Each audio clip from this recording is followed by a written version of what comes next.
नमस्कार दोस्तों, स्वागत है आप सभी का।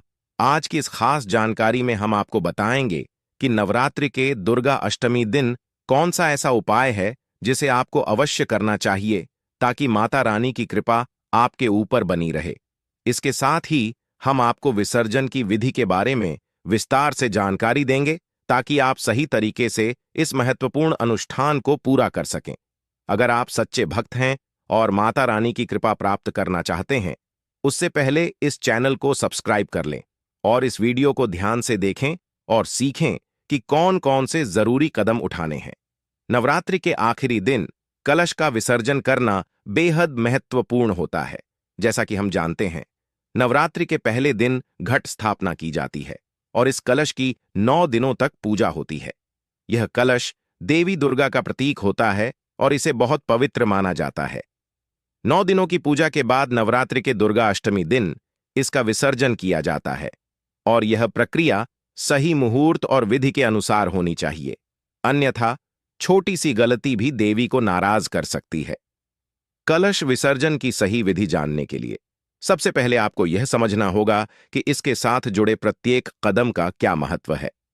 नवरात्रि के समाप्त होने पर मां दुर्गा और कलश की पूजा विधिवत रूप से करें। इसके बाद मूर्ति और कलश का विसर्जन किया जाता है। विसर्जन सही विधि से ही करना चाहिए ताकि 9 दिनों की पूजा और व्रत का पूरा फल प्राप्त हो सके। सबसे पहले ओम क्लीन चामुंडा विक्षेप करते हुए कलश के ऊपर रखे नारियल को धीरे धीरे उठाएं। इस नारियल को लाल चुनरी में बांधकर अपनी माता, पत्नी, बहन या बेटी को दें। इसके बाद कलश के पानी को आम के पत्तों से पूरे घर में छिड़क। यह जल बहुत पवित्र माना जाता है और इसे पूरे घर में छिड़कने से सुख, समृद्धि और सकारात्मक ऊर्जा का संचार होता है। ध्यान रखें कि यह जल बाथरूम या शौचालय के आसपास नहीं छिड़कना चाहिए, क्योंकि यह स्थान अपवित्र माना जाता है।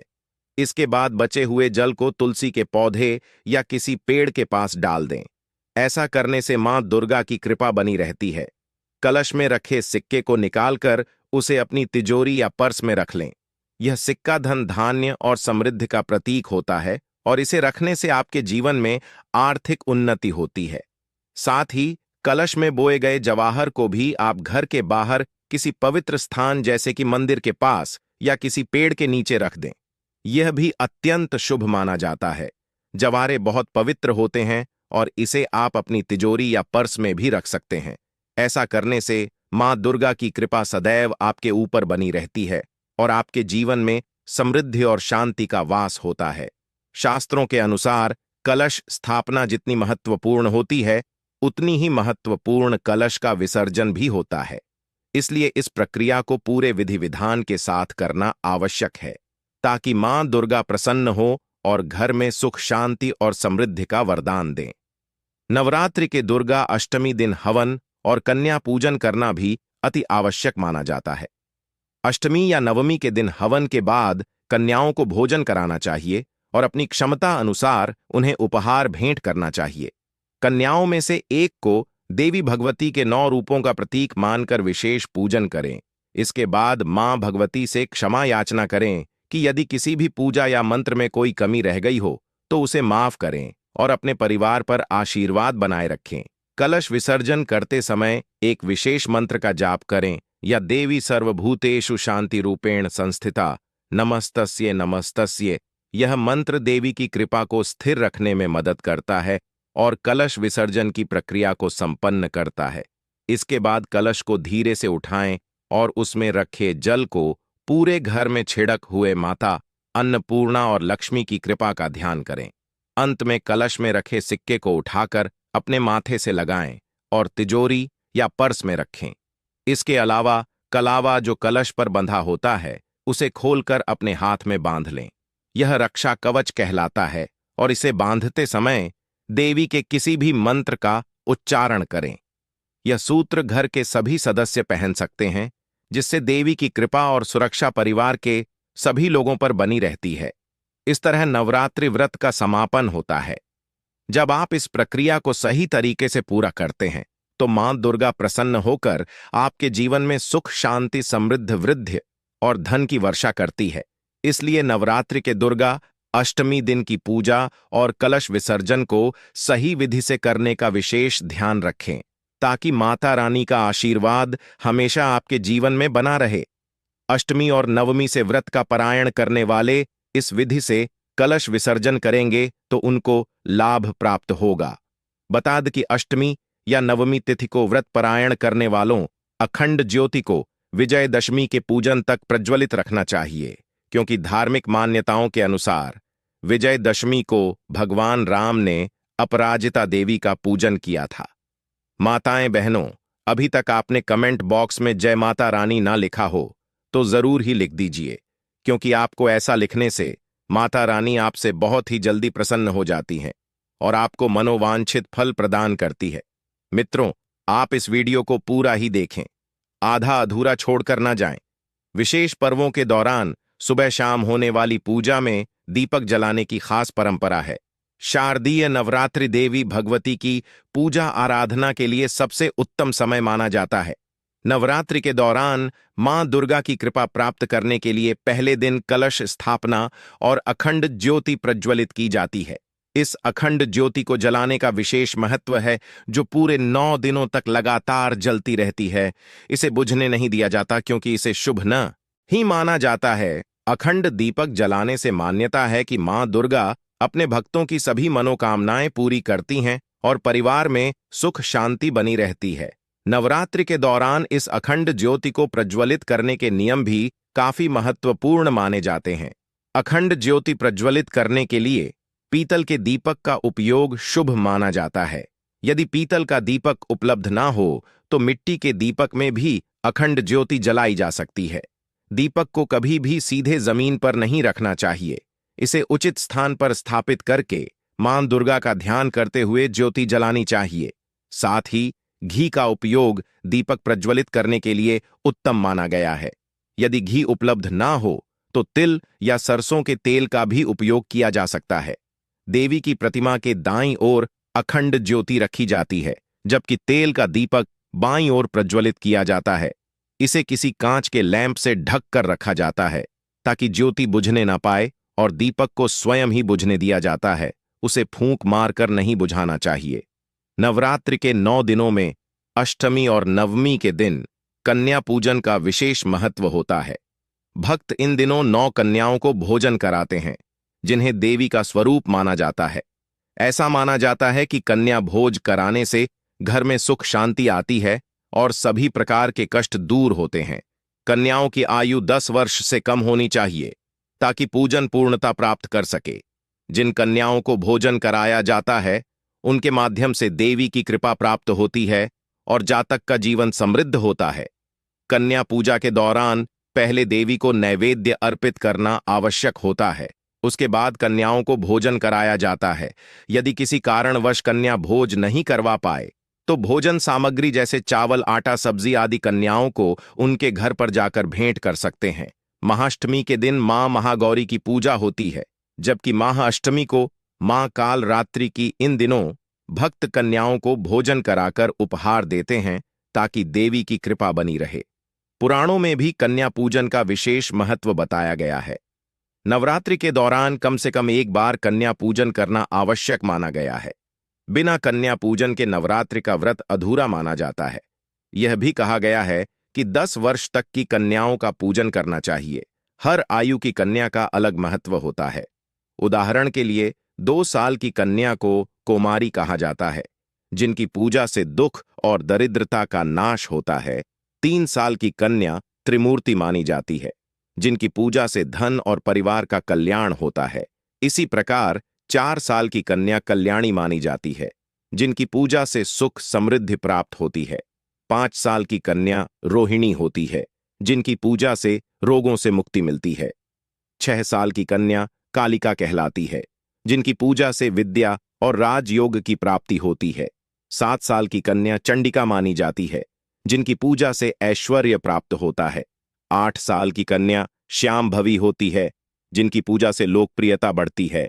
9 साल की कन्या दुर्गा कहलाती है, जिनकी पूजा से शत्रुओं पर विजय प्राप्त होती है। 10 साल की कन्या सुभद्रा मानी जाती है, जिनकी पूजा से मनोरथ पूर्ण होते हैं और सुख मिलता है। कन्या पूजन के दिन आने वाली कन्याओं का स्वागत सच्चे मन से करना चाहिए। उनके पैर धोने से पापों का नाश होता है और जीवन में तरक्की होती है। कन्याओं को भोजन कराते समय पहले देवी मां को भोग लगाना चाहिए। इसके बाद सभी कन्याओं को भोजन कराएं और अपनी इच्छा अनुसार दक्षिणा अवश्य दें, क्योंकि दक्षिणा के बिना दान अधूरा माना जाता है। कन्या पूजन से भक्तों के जीवन में हर प्रकार की समस्याओं का समाधान होता है। उदाहरण के लिए, विवाह में देरी हो रही हो तो 5 साल की कन्या को खाना खिलाकर श्रृंगार का सामान भेंट करना चाहिए। धन संबंधी समस्या होने पर 4 साल की कन्या को खीर खिलानी चाहिए। इसी प्रकार शत्रु बाधा या काम में रुकावट को दूर करने के लिए 9 साल की कन्याओं को कपड़े और भोजन सामग्री भेंट की जाती है। नवरात्रि के दौरान कन्या पूजन और अखंड ज्योति जलाना विशेष शुभ माना जाता है। इससे मां दुर्गा की कृपा प्राप्त होती है, जीवन में समृद्धि और शांति का वास होता है और भक्त के सभी कार्य सफल होते हैं। विशेष पर्वों के दौरान सुबह शाम होने वाली पूजा में दीपक जलाने की खास परंपरा है। शारदीय नवरात्रि देवी भगवती की पूजा आराधना के लिए सबसे उत्तम समय माना जाता है।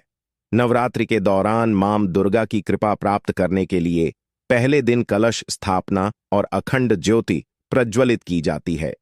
इस अखंड ज्योति को जलाने का विशेष महत्व है, जो पूरे 9 दिनों तक लगातार जलती रहती है। इसे बुझने नहीं दिया जाता, क्योंकि इसे शुभ नहीं माना जाता है। अखंड दीपक जलाने से मान्यता है कि मां दुर्गा अपने भक्तों की सभी मनोकामनाएं पूरी करती हैं और परिवार में सुख शांति बनी रहती है। नवरात्रि के दौरान इस अखंड ज्योति को प्रज्वलित करने के नियम भी काफी महत्वपूर्ण माने जाते हैं। अखंड ज्योति प्रज्वलित करने के लिए पीतल के दीपक का उपयोग शुभ माना जाता है। यदि पीतल का दीपक उपलब्ध ना हो तो मिट्टी के दीपक में भी अखंड ज्योति जलाई जा सकती है। दीपक को कभी भी सीधे जमीन पर नहीं रखना चाहिए। इसे उचित स्थान पर स्थापित करके मां दुर्गा का ध्यान करते हुए ज्योति जलानी चाहिए। साथ ही घी का उपयोग दीपक प्रज्वलित करने के लिए उत्तम माना गया है। यदि घी उपलब्ध ना हो तो तिल या सरसों के तेल का भी उपयोग किया जा सकता है। देवी की प्रतिमा के दाएं ओर अखंड ज्योति रखी जाती है, जबकि तेल का दीपक बाईं ओर प्रज्वलित किया जाता है। इसे किसी कांच के लैंप से ढक कर रखा जाता है ताकि ज्योति बुझने ना पाए, और दीपक को स्वयं ही बुझने दिया जाता है। उसे फूंक मारकर नहीं बुझाना चाहिए। नवरात्रि के 9 दिनों में अष्टमी और नवमी के दिन कन्या पूजन का विशेष महत्व होता है। भक्त इन दिनों 9 कन्याओं को भोजन कराते हैं, जिन्हें देवी का स्वरूप माना जाता है।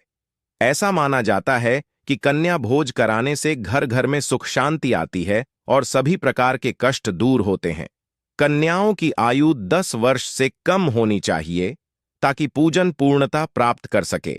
जिन कन्याओं को भोजन कराया जाता है उनके माध्यम से देवी की कृपा प्राप्त होती है और जातक का जीवन समृद्ध होता है। कन्या पूजा के दौरान पहले देवी को नैवेद्य अर्पित करना आवश्यक होता है। उसके बाद कन्याओं को भोजन कराया जाता है। यदि किसी कारणवश कन्या भोज नहीं करवा पाए तो भोजन सामग्री जैसे चावल, आटा, सब्जी आदि कन्याओं को उनके घर पर जाकर भेंट कर सकते हैं। महाअष्टमी के दिन मां महागौरी की पूजा होती है, जबकि दुर्गा अष्टमी को मां कालरात्रि की। इन दिनों भक्त कन्याओं को भोजन कराकर उपहार देते हैं ताकि देवी की कृपा बनी रहे। पुराणों में भी कन्या पूजन का विशेष महत्व बताया गया है। नवरात्रि के दौरान कम से कम एक बार कन्या पूजन करना आवश्यक माना गया है। बिना कन्या पूजन के नवरात्रि का व्रत अधूरा माना जाता है। यह भी कहा गया है कि 10 वर्ष तक की कन्याओं का पूजन करना चाहिए। हर आयु की कन्या का अलग महत्व होता है। उदाहरण के लिए 2 साल की कन्या को कोमारी कहा जाता है, जिनकी पूजा से दुख और दरिद्रता का नाश होता है। 3 साल की कन्या त्रिमूर्ति मानी जाती है, जिनकी पूजा से धन और परिवार का कल्याण होता है। इसी प्रकार 4 साल की कन्या कल्याणी मानी जाती है, जिनकी पूजा से सुख समृद्धि प्राप्त होती है। 5 साल की कन्या रोहिणी होती है, जिनकी पूजा से रोगों से मुक्ति मिलती है। 6 साल की कन्या कालिका कहलाती है, जिनकी पूजा से विद्या और राजयोग की प्राप्ति होती है। 7 साल की कन्या चंडिका मानी जाती है, जिनकी पूजा से ऐश्वर्य प्राप्त होता है। 8 साल की कन्या श्यामभवी होती है, जिनकी पूजा से लोकप्रियता बढ़ती है। 9 साल की कन्या दुर्गा कहलाती है, जिनकी पूजा से शत्रुओं पर विजय प्राप्त होती है। 10 साल की कन्या सुभद्रा मानी जाती है, जिनकी पूजा से मनोरथ पूर्ण होते हैं और सुख मिलता है। कन्या पूजन के दिन आने वाली कन्याओं का स्वागत सच्चे मन से करना चाहिए। उनके पैर धोने से पापों का नाश होता है और जीवन में तरक्की होती है। कन्याओं को भोजन कराते समय पहले देवी मां को भोग लगाना चाहिए। इसके बाद सभी कन्याओं को भोजन कराएं और अपनी इच्छा अनुसार दक्षिणा अवश्य दें, क्योंकि दक्षिणा के बिना दान अधूरा माना जाता है। कन्या पूजन से भक्तों के जीवन में हर प्रकार की समस्याओं का समाधान होता है। उदाहरण के लिए, विवाह में देरी हो रही हो तो 5 साल की कन्या को खाना खिलाकर श्रृंगार का सामान भेंट करना चाहिए। धन संबंधी समस्या होने पर 4 साल की कन्या को खीर खिलानी चाहिए। इसी प्रकार शत्रु बाधा या काम में रुकावट को दूर करने के लिए 9 साल की कन्याओं को कपड़े और भोजन सामग्री भेंट की जाती है। नवरात्रि के दौरान कन्या पूजन और अखंड ज्योति जलाना विशेष शुभ माना जाता है। इससे मां दुर्गा की कृपा प्राप्त होती है, जीवन में समृद्ध और शांति का वास होता है और भक्त के सभी कार्य सफल होते हैं।